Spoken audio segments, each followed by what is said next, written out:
नमस्कार दोस्तों, मैं अनुराग।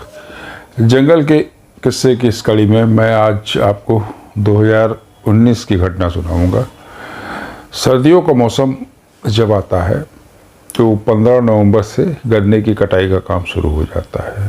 मिल 15 नवंबर से खुल जाती है तो किसान अपना गन्ना काटना शुरू कर देते हैं और ये गन्ने की कटाई फरवरी मार्च तक चलती रहती है। जैसे जैसे ज़रूरत होती है, पर्चियाँ आती जाती हैं, ये गन्ना अपना काट काट के मिल को बेचते रहते हैं।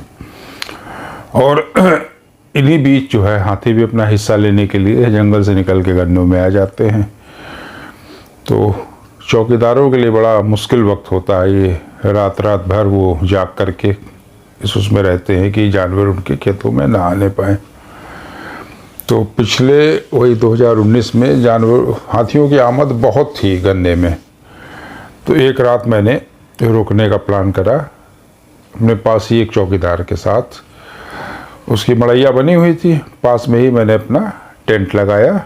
शाम को उससे बात कर ली थी कि आज रात को हम तुम्हारे पास ही रुकेंगे। तो उसने कहा भैया हाथी बहुत आते हैं, आप लोग थोड़ा सा जो है सावधान रहिएगा और मैं आपके साथ तो रहूँगा ही। तो ये सब बात होने के बाद हम लोगों ने रात को 8 बजे के करीब खाना खाया और गाड़ी लेकर के उसकी झोपड़ी पे पहुंच गए।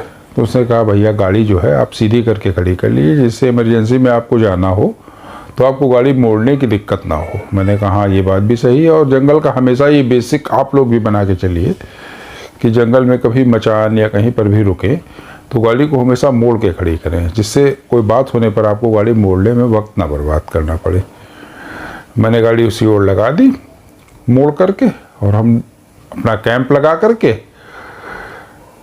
उसके झोपड़ी के बगल में ही और आग के पास बैठ के उससे बातचीत करने लगे। तभी थोड़ी दूर पर हाथियों की जोर की आवाज़ सुनाई दी। उसने बताया हाथी जो है नदी के किनारे आ गए हैं।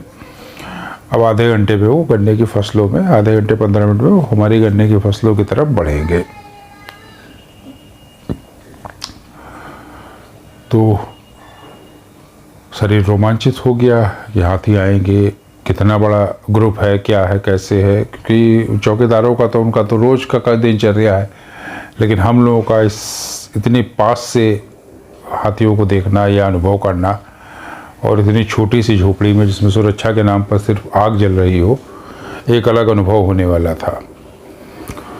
थोड़ी देर बाद जो है चौकीदारों की आवाज़ें आने लगी, शोर मचाने की, ट्रैक्टर स्टार्ट करने की। तो हाथी सामने हमारे पता चलने लगे कि सामने हाथी इंटर करे हैं। क्योंकि छोटे बच्चे थे तो उनकी बोलने की आवाज़ अलग ही पता चलती है। तो हम लोग भी सावधान हो गए, अलर्ट हो गए। इतने में ही जो हमारे चौकीदार के जो मालिक थे, जो फार्म के मालिक थे उस खेत के, वो आ गए अपना ट्रैक्टर लेकर के। तो उन्होंने उससे कहा कि अब चलो हम लोग वहाँ चल के इसको भगा करके आते हैं। तब हम उस चौकीदार को हमें छोड़ के जाना उसकी मजबूरी हो गई क्योंकि उसके मालिक आ गए थे। तब उसने हमको समझाया कि आप लोग जो है यहीं पे रहिएगा, इसके दो तरफ मैंने आग जला दी है झोपड़ी के और आप लोग यहीं पे रहिएगा। हम 2 लोग थे, मैं और मेरा मित्र अब्बास। इससे निकलिएगा नहीं, गाड़ी हाथी जो है इस आग के पास आएंगे नहीं और मुझे साहब के साथ अपने जाना पड़ रहा है, वरना मैं आपको अकेले छोड़ के नहीं जाता, लेकिन मेरी मजबूरी है। ये कह करके वो अपने मालिक के साथ ट्रैक्टर पे बैठा और थोड़ी देर में ट्रैक्टर चलते चलते आंखों से ओझल हो गया। वो भी उन हाथियों की तरफ चला गया और तेज़ तेज़ हाँके होने लगे, हाथियों की आवाज़ें आने लगी। अब झोपड़ी और कैंप के पास हम 2 लोग सिर्फ अकेले थे, मैं और मेरा मित्र अब्बास। हम लोगों ने कहा 2 जगह तो आग जल रही है, अगर हाथी सीधे आ जाते हैं तब क्या होगा। तो जल्दी जल्दी से उसने पताई इकट्ठी करी और जो थोड़ी लकड़ियाँ थी उससे एक तरफ आग और जला दी। अब हम 3 तरफ से सुरक्षित थे, लेकिन जो नई आग जलाई थी वो कुछ ही मिनट में ख़त्म हो गई क्योंकि पताई थी वो जल के हो गई। अब थोड़ा सा हाथी भी धीरे धीरे पास आने लगे थे। तो अब्बास ने कहा भैया आप यहाँ रुकना उचित नहीं है, क्योंकि अगर हाथी आए, ये 2 तरफ तो आग जल रही है लेकिन सामने से रास्ता बिल्कुल खुला है और जब भगदड़ होगी तो इतनी आग की परवाह करे बिना हाथी जो है इधर आ सकते हैं। मैंने कहा ये भी बात सही है।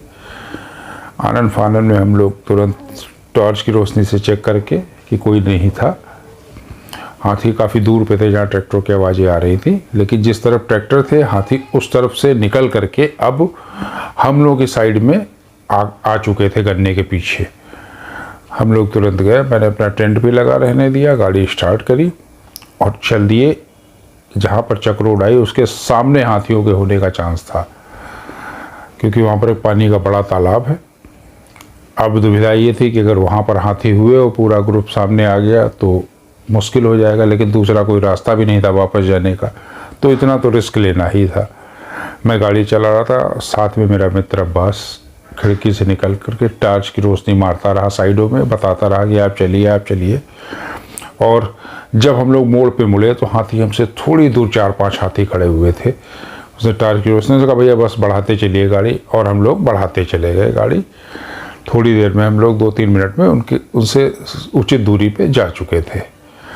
और कुछ देर के बाद मैंने देखा और पटाखे दगने लगे और ट्रैक्टर की आवाज़ आने लगी। तब तक हम लोग सुरक्षित अपने कैंप पे पहुंच चुके थे।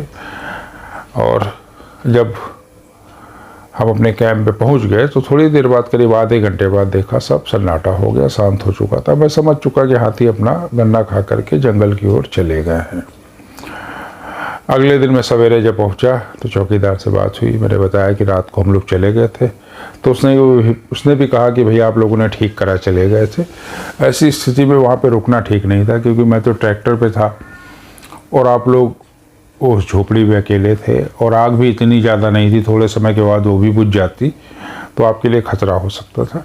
हाथी करीब आधे घंटे तक रहे और 17-18 हाथियों का झुंड था। वो हम लोग एक तरफ से भगाए, वो दूसरी तरफ गन्ने में घुस जाए। करीब 1 घंटे की मशक्क़त के बाद वो वापस जंगल की तरफ निकल गए, लेकिन हम लोगों का काफ़ी गन्ना खा लिया।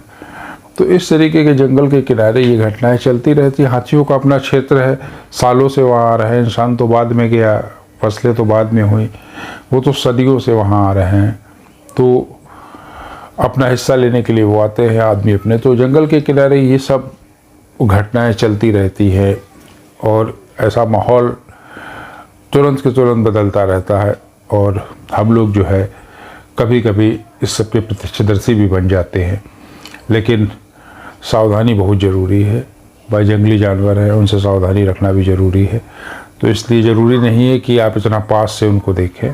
उस दिन मैंने महसूस करा डर को, कि जब हमारे रास्ते में हाथी होने का चांस था और दूसरी तरफ कोई रास्ता नहीं था गाड़ी जाने का, तब मैंने सोचा कि अब भविष्य में मैं इस तरीके के खतरे नहीं उठाऊंगा। क्योंकि ये शुगर के चौकीदार वगैरह होते हैं, ये तो पैदल भी भाग करके अपनी जान बचा लेते हैं, खेतों में चलने फिरने की इनकी आदत होती है दौड़ भाग के। लेकिन हम चूँकि शहर के लोग हैं तो हम लोग इतनी जल्दी जानवरों के मूवमेंट को नहीं समझ पाएंगे। तो इसलिए अब थोड़ी सुरक्षा की दृष्टि से अब मैंने आना जाना कम कर दिया है। जब से बीमार हुआ हूँ तब से सीमित आना जाना रख रहा हूँ। तो अपने जंगल के और ऐसे ही किस्सों को मैं आपके साथ शेयर करता रहूँगा। अगर आप लोग भी मुझसे जुड़े हुए हैं तो मेरे चैनल को सब्सक्राइब करिए, ताकि मैं और अच्छे अच्छे वीडियोज़ आपको देता रहूँ। नमस्कार, धन्यवाद।